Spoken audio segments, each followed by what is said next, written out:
Assalamualaikum warahmatullahi wabarakatuh.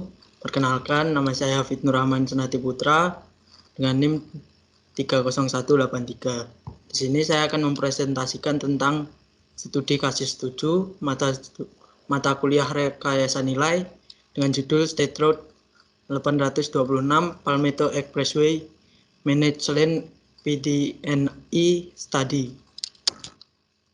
Untuk pengenalan, nama proyek ini merupakan State Road 826 Palmetto Expressway. Panjangnya mencapai 6 mil. Tanggal dilakukannya 14 sampai 18 Mei. Latar belakang proyek ini, studi mengenai VE yang dilakukan dalam kasus ini untuk meningkatkan kualitas dan nilai guna dari jalan State Road 826 Palmetto Expressway di Miami, Dade County, Florida. Tujuan proyek ini untuk menambah 2 jalur tambahan di tiap jalur sepanjang tengah koridor jalan. Fungsi dari lajur tambahan ini adalah untuk meningkatkan mobilitas kendaraan, mengurangi kemacetan lalu lintas, dan menyediakan tambahan pilihan lajur untuk berkemudi di sepanjang jalan ini. Ini untuk gambar lokasi proyeknya. Untuk tujuan value engineering-nya sendiri, yaitu mengidentifikasi peluang dan merekomendasikan konsep yang dapat meningkatkan nilai. Yang pertama, capital cost, kedua, constructability, ketiga, pemeliharaan lalu lintas, keempat, meningkatkan fungsi dasar yang dibutuhkan untuk pelaksanaan proyek, kelima, dan terakhir, merangkum kondisi yang ada atau existing. Beberapa masalah yang dipertimbangkan dalam VE study, yaitu yang pertama tidak ada hak jalan tambahan, selanjutnya induk gas bumi FTG, yang ketiga koneksi di setiap ujung, keempat tidak ada peningkatan kapasitas di persimpangan, kelima jalan layang NW 103 Street, keenam jalan layang NW 25 Street, dan yang terakhir yaitu jadwal yang padat. Untuk metodologi VE-nya, yang pertama ada persiapan prastudi. Yang kedua ada studi workshop VE yang terdiri dari beberapa fase, yaitu pengumpulan informasi, identifikasi fungsi dan analisis biaya, fase kreatif, evaluasi, fase pengembangan, fase presentasi dan pelaporan. Dan yang terakhir ada pasca studi VE. Untuk data ekonomi proyeknya, tim VE menggunakan data ekonomi dengan mengumpulkan informasi dari PDNE, Konsultan Long Range Estimate atau LRI, sejak 29 Februari 2012. Berikut parameter suku bunga yang digunakan. Tahun analisis 2012, tahun ekonomisnya 30 tahun dimulai dari 2014 dengan interest 5% dan inflasi 3%. Hasil dari VE proyek ini yaitu tim VE menghasilkan 31 ide dan 9 ide ditentukan untuk menjadi saran desain selama fase pengembangan ide dari rencana kerja VE. Ide-ide tersebut kemudian dievaluasi berdasarkan kriteria evaluasi untuk proyek ini. Tim VE akhirnya mengkategorikan 6 ide sebagai rekomendasi untuk dipertimbangkan oleh para desainer. Rekomendasi VE. Rekomendasi yang ditampilkan merupakan gagasan yang disusun tim studi VE yang di dalamnya mencakup perbandingan antara proposal tim studi VE dengan konsep aslinya. Gagasan ini terdiri dari ringkasan desain asli, deskripsi perubahan yang diusulkan, dan kelebihan kekurangan rekomendasi yang diusulkan. Selain itu juga ada sketsa dan perhitungan juga ditampilkan. Dan ini untuk tabel rekomendasi VE-nya. Ada 6 rekomendasi yang terpilih. Yang pertama yaitu rekomendasi nomor 6, memperhitungkan penggunaan lajur 4/1 dengan bahu jalan penuh pada jalur yang dikelola di setiap arah. Selanjutnya ada rekomendasi VE nomor 13, dari jalan NW 36 ke NW 58, meluruskan kembali garis utama utara ke timur di sepanjang jalan bagian depan. Selanjutnya nomor 16 di persimpangan I75 alignment jalur utama harus digeser ke barat untuk memungkinkan bahu bagian dalam 10-12 kaki.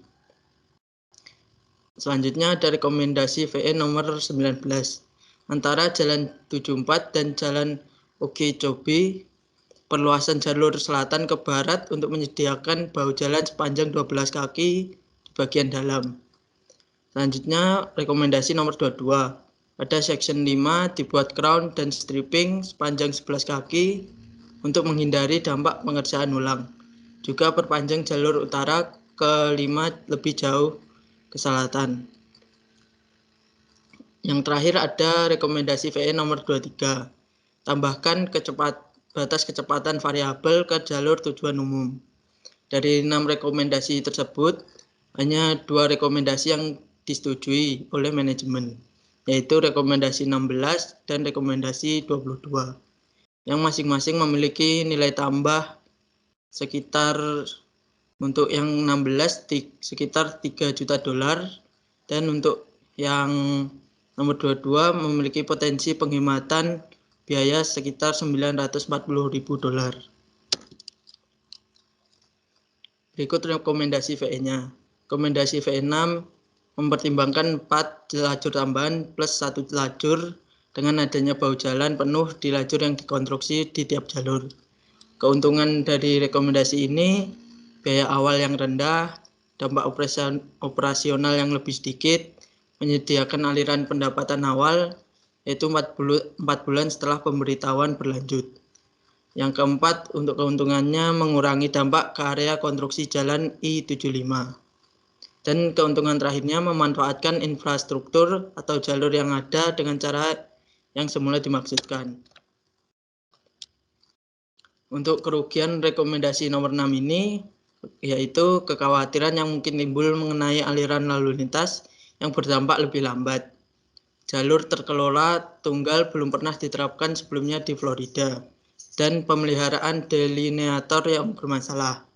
Untuk pendapatan potensialnya di kisaran $5,36 juta, dan ini terdapat kategori FHWA-nya.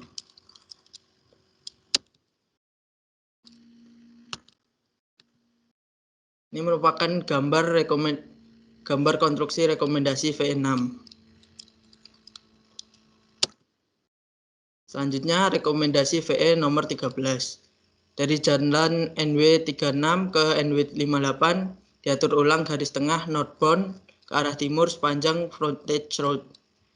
Keuntungannya secara signifikan meningkatkan lebar bagian dalam hingga 12 kaki di kedua arah lalu lintas. Lalu operasi lalu lintas akan sangat meningkat. Yang ketiga, tanggap darurat akan meningkat secara signifikan. Keempat, adanya pendapatan tambahan. Kelima, tiang yang dipasang di bahu jalan akan lebih mudah dirawat. Dan yang terakhir, jalur ekspres akan lebih jarang ditutup. Kerugian dari rekomendasi VE nomor 13 ini, peningkatan biaya konstruksi, waktu konstruksi, dan pemeliharaan lalu lintas. Selanjutnya kerugiannya rekonstruksi dinding penghalang median untuk 4.000 kaki ke timur. Dan kerugian yang ketiga, rekonstruksi dinding penghalang median mengakibatkan 2 pergeseran MOT tambahan. Untuk potensi nilai tambahnya sekitar $1.282. Dan ini juga ada kategori FHWA-nya. Ini merupakan gambar dari rekomendasi VE nomor 6.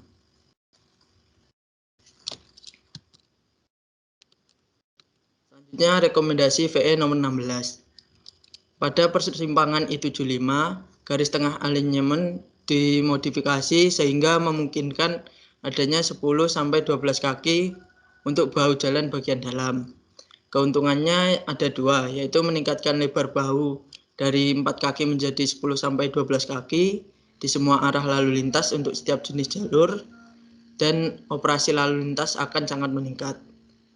Kerugian dari rekomendasi VE nomor 16 ini ada 4. Yang pertama akan meningkatkan biaya konstruksi, meningkatkan waktu konstruksi, membutuhkan pemeliharaan gorong-gorong yang panjang, dan dapat mempengaruhi perizinan. Untuk potensi nilai tambahnya sendiri sekitar $3.428.000. Dan ini untuk kategori FHWA-nya. Dan ini gambar dari rekomendasi VE nomor 16-nya.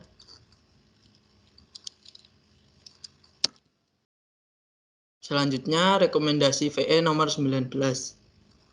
Antara jalan NW74 dan Okeechobee, lajur southbound dilebarkan ke arah barat, menyediakan 12 kaki untuk bahu jalan di bagian dalam dengan cara mengatur ulang pintu masuk di jalan Okeechobee dan membeli sejumlah kecil hak dari ke jalan.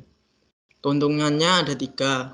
Meningkatkan lebar bahu bagian dalam dari 4 kaki hingga 12 kaki, memungkinkan kendaraan yang cacat masuk ke bahu tanpa mengganggu operasi jalur yang dikelola, bahu jalan sepanjang 12 feet, memberikan kondisi yang lebih baik daripada 4 feet. Untuk kerugiannya ada 2, yaitu peningkatan biaya dan peningkatan pemeliharaan lalu lintas selama konstruksi. Rekomendasi VE nomor 19 memiliki potensi nilai tambah sekitar $7.632.000. Ini untuk gambar rekomendasi VE nomor 19. Selanjutnya rekomendasi VE nomor 22. Di section 5 dilakukan konstruksi crown dan pengupasan selebar 11 kaki pada jalan untuk menghindari penggilingan dan pelapisan ulang, serta untuk perpanjangan jalur utara kelima jauh ke arah selatan. Keuntungannya lebih sedikit biaya keseluruhan karena menghilangkan pengerjaan ulang, mengurangi pendapat publik yang negatif tentang konstruksi yang terlihat boros dan dampak lalu lintas tambahan. Kerugiannya ada 2. Menggeser biaya pekerjaan ke proyek bagian 5 saat ini. Upaya mendesain ulang untuk bagian 5.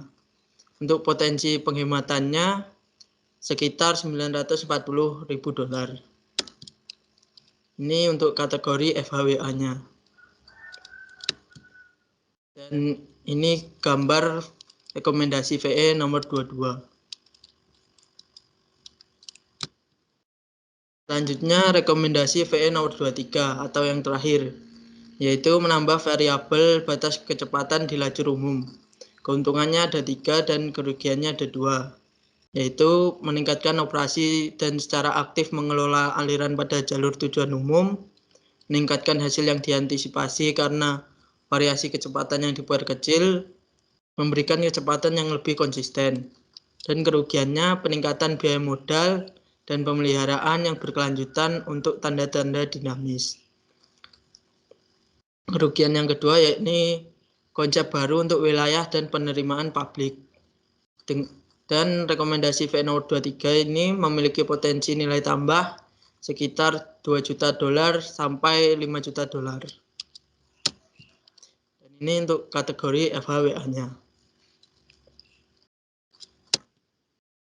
Sekian presentasi dari saya dan terima kasih.